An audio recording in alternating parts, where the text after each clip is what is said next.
Hello everyone, welcome back to my YouTube channel. So this is Muskan. तो कैसे हैं आप सब? होप सो बढ़िया होंगे, मज़े में होंगे और अच्छे से पढ़ाई कर रहे होंगे। सो गाइस, आज है 28 फरवरी भी ख़त्म हो गया हमारा। अब मार्च स्टार्ट होने वाला है। और यार, मैंने अपनी लास्ट वीडियो में फ़िज़िक्स के बारे में थोड़ी सी बात की थी कि भाई मेरी फ़िज़िक्स की वजह से मेरा स्कोर कम हो जाता है। तो आप लोगों के कमेंट से मुझे पता चला कि भाई फ़िज़िक्स मुझे ही नहीं, मोस्ट ऑफ द लोगों को परेशान कर रही है। सो मैंने क्या सोचा है फ़िज़िक्स के लिए, वो मैं आप लोगों के साथ शेयर करने आ गई हूँ। सो टेंशन नहीं लेना है और कोई ना कोई हर चीज़ का सॉल्यूशन होता है। और अभी तो बहुत टाइम है, मतलब इतना भी नहीं है, बट अभी भी हम चाहें तो सब कुछ समेट सकते हैं। अच्छे से पूरा रिवीजन कर लेंगे। अगर रिवीजन कर लेंगे दबा के तो हमारा सिलेक्शन के पास हम पहुंच सकते हैं, सिलेक्शन भी हो सकता है। तो भाई सबसे पहले तो मैंने क्या सोचा है फिज़िक्स के लिए, क्योंकि देखो मेरे टेस्ट में लगभग 500 के अराउंड आते हैं, जिसमें कि बायो में मेरे अप्रॉक्स 300 आ जाते हैं, केमिस्ट्री में 330 340, कई बार ज़्यादा भी हुआ, कई बार और भी कम हो गए हैं, बट एवरेज 330 340 तक मेरे आ जाते हैं केमिस्ट्री में। और फिज़िक्स में मेरे लेस देन 100 आ रहे हैं और टोटल स्कोर मेरा 500 के आसपास आता है, मतलब इतने में ही स्टक हो चुका है। लेकिन मैंने अभी क्या सोचा है कि भाई एटलीस्ट फिज़िक्स में मेरे 100 तक आ सके। और मैं ये कोशिश करूँगी फ़िज़िक्स में, क्योंकि मेरा बैकलॉग भी है, तो मैं अगर फ़िज़िक्स में और अगर ये सोचूंगी कि भाई पहले बैकलॉग भी कवर करूँ, पूरा सिलेबस कंप्लीट करूँ, देन उसके बाद फिर रिवीजन और बहुत सारी क्वेश्चन प्रैक्टिस पे ध्यान दूँ, इससे तो मैं फ़िज़िक्स ही करती रह जाऊँगी और फिर मेरा बायो केमिस्ट्री जो है उतना ही रह जाएगा। तो मैंने ये सोचा मेरे को सबसे पहले अपनी बायो और केमिस्ट्री को और मजबूत करना है। मतलब जैसे मैं 300 आ रहे हैं बायो में, तो मैं कोशिश करूँगी 330 340 और उससे भी 340 प्लस आए। तो उसके लिए मैं मेहनत करूँगी, उसको मैं ज़्यादा टाइम दूँगी, केमिस्ट्री को भी और ज़्यादा टाइम दूँगी, क्योंकि मेरी अच्छी है तो मैं इसे और मजबूत कर लूँ। और भाई फिज़िक्स को हम छोड़ नहीं सकते हैं, क्योंकि अगर हम फिज़िक्स को छोड़ेंगे तो हमारा सिलेक्शन नहीं होगा। तो अभी मैंने क्या सोचा है कि मैं बैकलॉग कंप्लीट करने के पीछे नहीं भागूंगी, क्योंकि एक दो चैप्टर, क्योंकि मेरा ऑप्टिक्स छूटा हुआ है।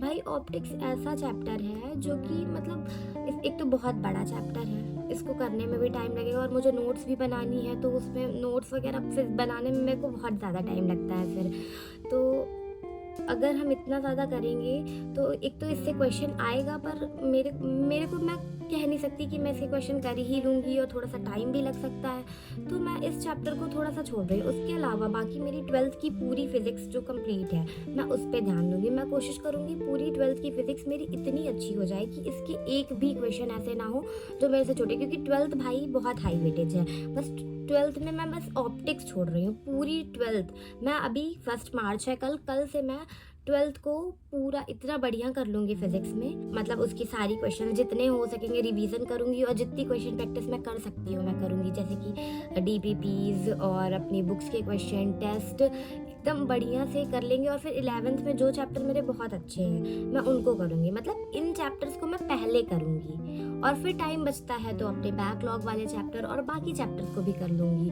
ठीक है। लेकिन सबसे पहले तो मेरा ध्यान 12th की फिज़िक्स में है और फिर 11th के जो चैप्टर मेरे बहुत अच्छे हैं मैं उन्हें कर लूँगी। और बाकी जैसे रोटेशन हो गया, रोटेशन भी मेरा बैकलॉग में है। इधर 11th में रोटेशन बैकलॉग है, और रोटेशन इसलिए भी बैकलॉग में है क्योंकि भाई मुझे कम समझ में आती है रोटेशन वगैरह, मतलब उसमें बहुत ज़्यादा दिक्कत होती है मुझे रोटेशन में, इसीलिए मैंने उसे पढ़ा ही नहीं, मुझे बहुत कम समझ में आती है। इसीलिए मैं पहले ध्यान नहीं दूंगी, पहले मैं जो चैप्टर मेरे अच्छे हैं उनको और देन मैं रोटेशन में फिर ये कर सकती हूँ कि जैसे कि जो इम्पोर्टेंट टॉपिक्स हैं उनके क्वेश्चन, उनको थोड़ा सा पढ़ के उनके क्वेश्चंस कर लेंगे, जैसे मूवमेंट ऑफ इनर्शिया वगैरह उसका कर लेंगे जिसके क्वेश्चंस आते हैं।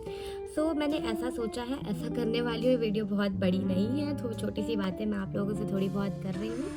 तो बस एक चीज़ और कहूँगी guys, stop fooling yourself by watching lectures again and again.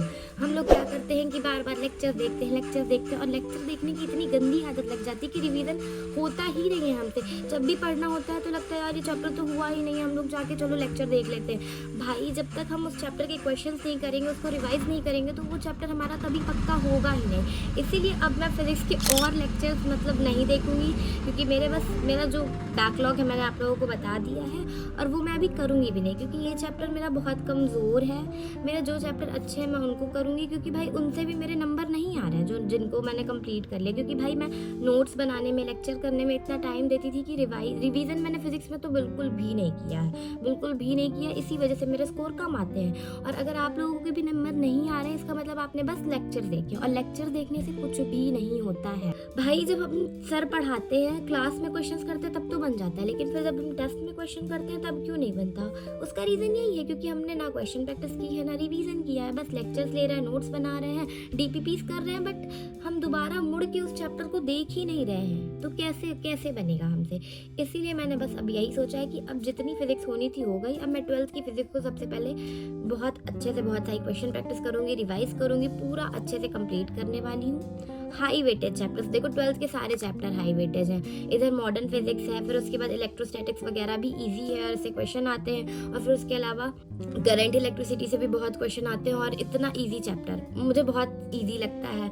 और फिर इसके बाद मैग्नेटिज्म थोड़ा सा बड़ा है, बाकी सारे तो एसी और ईएमआई, ईएमडब्ल्यू, ये सब सारे चैप्टर्स तो छोटे छोटे से हैं, तो इजीली कंप्लीट हो जाएंगे।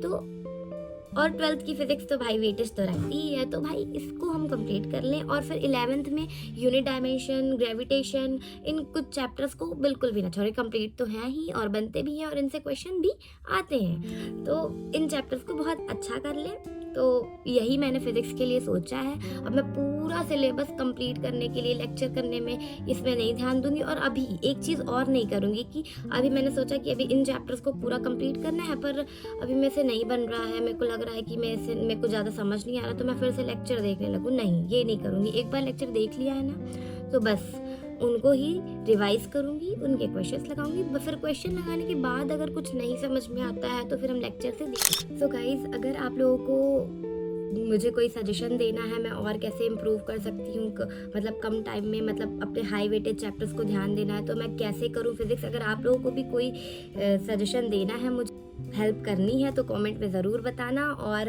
अगर मेरा प्लान आप लोगों को ठीक लगा है तो ये भी कमेंट में बताना, और आप लोग कैसे अपनी फिजिक्स करने वाले हो ये भी कमेंट में बताना, क्योंकि हम छोड़ के तो नहीं जा सकते। So yeah guys, that was all for this video. Bye bye.